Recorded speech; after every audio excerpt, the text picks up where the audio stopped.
Introducción. El bulbo raquídeo es el área más antigua, primitiva y profunda del cerebro. Surgió como prolongación de la médula espinal. De los 12 nervios del cuerpo que se dirigen al cerebro, 11 de ellos terminan en el bulbo raquídeo. También aloja el sistema reticular activador ascendente, que es el responsable del estado de alerta del cerebro. Es responsable de funciones vitales sobre las que normalmente no se pueden influir de forma consciente, como la respiración y el metabolismo. También dirige los impulsos, instintos y reflejos. Estructura anatómica del bulbo raquídeo. Al hablar del bulbo raquídeo estamos hablando de una estructura que no es homogénea en su composición y función. Al contrario, esta estructura está conformada por diferentes núcleos, empezando en ellos algunos de los tractos nerviosos más conocidos. Generalmente se considera que el bulbo raquídeo es principalmente divisible en tres partes: pirámides y decusación piramidal, lemniscos y decusación lemniscal y complejo libar inferior. Vamos a hablar un poco de ellas.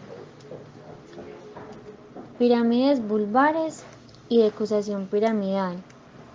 Denominadas así por su forma, en las pirámides del bulbo raquídeo se localizan los haces de fibras nerviosas que conectan la corteza con el bulbo y la espina dorsal. Así pues, es en esta zona donde se conecta el cerebro con el resto del organismo, enviando información motora hacia fibras musculares repartidas por todo el organismo. En la decusación piramidal, las fibras nerviosas de las pirámides decusan, es decir, en su mayoría cambian de lado, estando las fibras de la pirámide izquierda en la derecha y viceversa. Concretamente, en esta zona decusan especialmente las vías motoras. Lemniscos y decusación lemniscal. Los lemniscos son haces de fibras nerviosas cuya función, igual que en el caso de las pirámides, es la de transmitir la información entre encéfalo, concretamente el tálamo, y la médula espinal. En este caso, sin embargo, la información que llevan es principalmente de tipo sensorial. Complejo libar. El complejo libar es una estructura situada en el tronco del encéfalo, estando parte en la protuberancia y parte en el bulbo raquídeo. La región presente en el bulbo conecta con el cerebelo, estando vinculada al control de la motricidad. También se ha vinculado con la visión. Configuración anatómica. Esta estructura está conformada por diferentes núcleos, empezando en ellos algunos de los tractos nerviosos más conocidos. Generalmente se considera que el bulbo raquídeo es principalmente divisible en tres partes. La primera, pirámides vulvares y decusación piramidal. En las pirámides del bulbo raquídeo se localizan los haces de fibras nerviosas que conectan la corteza con el bulbo y la espina dorsal. En esta zona donde se conecta el cerebro con el resto del organismo, enviando información motora hacia fibras musculares repartidas por todo el organismo.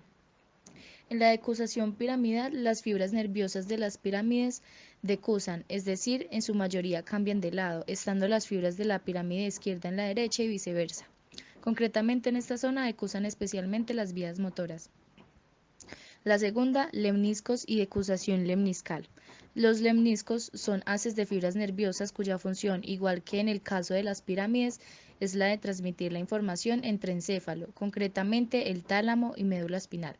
En este caso, sin embargo, la información que llevan es principalmente de tipo sensorial. Al igual que en el caso de la decusación de las pirámides, los haces de fibras de los lemniscos decusan, siguiendo el mismo proceso, en este caso, para la información sensorial. La tercera, el complejo olivar. Es una estructura situada en el tronco del encéfalo, estando parte en la protuberancia y parte en el bulbo raquídeo. La región presente en el bulbo conecta con el cerebelo, estando vinculada al control de la motricidad. También se ha vinculado con la visión. Otros núcleos y tractos relevantes: núcleo ambiguo, núcleo del tracto solitario, núcleo dorsal del vago, núcleo del trigémino. Estas son otras estructuras que también se encuentran dentro del bulbo raquídeo. Funciones del bulbo raquídeo. Transmisión de impulsos de la médula espinal al cerebro. En caso de lesión, causa la muerte inmediata por paro cardíaco o respiratorio. Esta controla la tos, el vómito, el estornudo, la deglución y en constancia los mismos músculos que se necesitan para la deglución al hablar, produciendo cambios generales. Entre las enfermedades más habituales y graves que dañan contundentemente el bulbo raquídeo se encuentran la atrofia multisistémica, de tipo neurodegenerativo.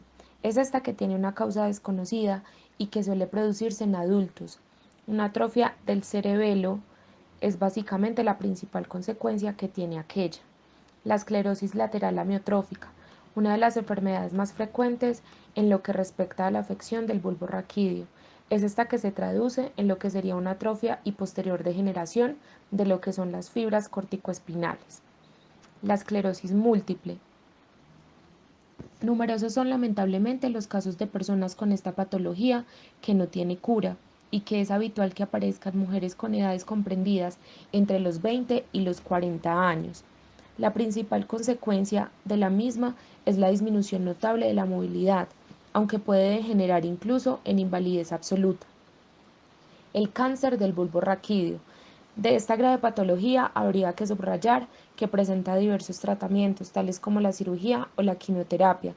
Problemas de visión o audición, vómitos, debilidad o incluso aletargamiento son algunos de los síntomas que presenta.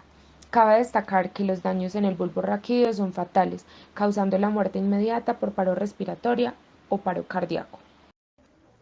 Introducción del cerebelo. Es una curiosa estructura de las partes del cerebro más importantes. Se considera que en la mayoría de los casos el buen funcionamiento del cerebelo es indispensable para que podamos sobrevivir.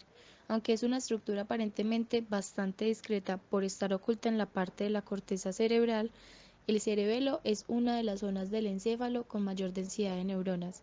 De hecho, aproximadamente la mitad de las neuronas del cerebro están ubicadas en esta estructura.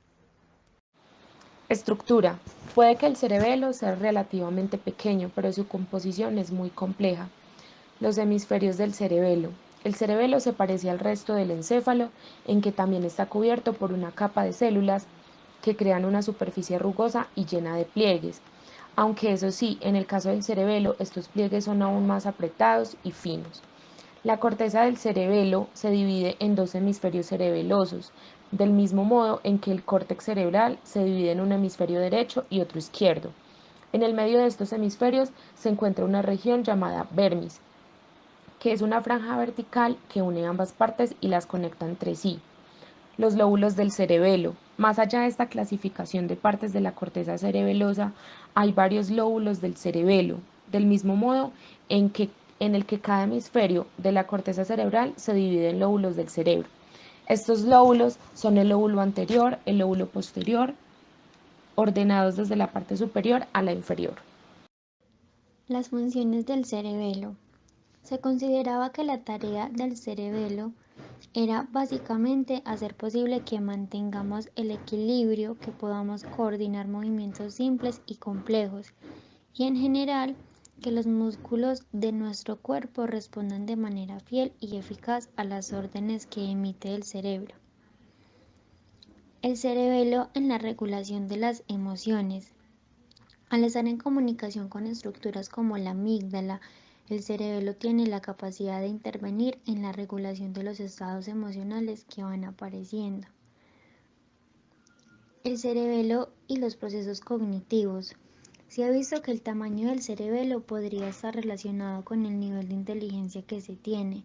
Además, a partir de estudios en los que se observan los efectos que una lesión en el cerebelo tiene sobre las capacidades mentales de los pacientes, se ha podido relacionar la disfunción en esta estructura con los déficits de atención y el uso del lenguaje.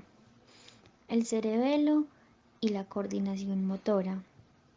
Como el cerebelo está conectado a muchas zonas del cerebro, cruza la información motora elaborada en las regiones superiores del cerebro con la información motora más concreta y operacional dirigida a activar fibras musculares y comprueba que no haya incoherencias entre ambas.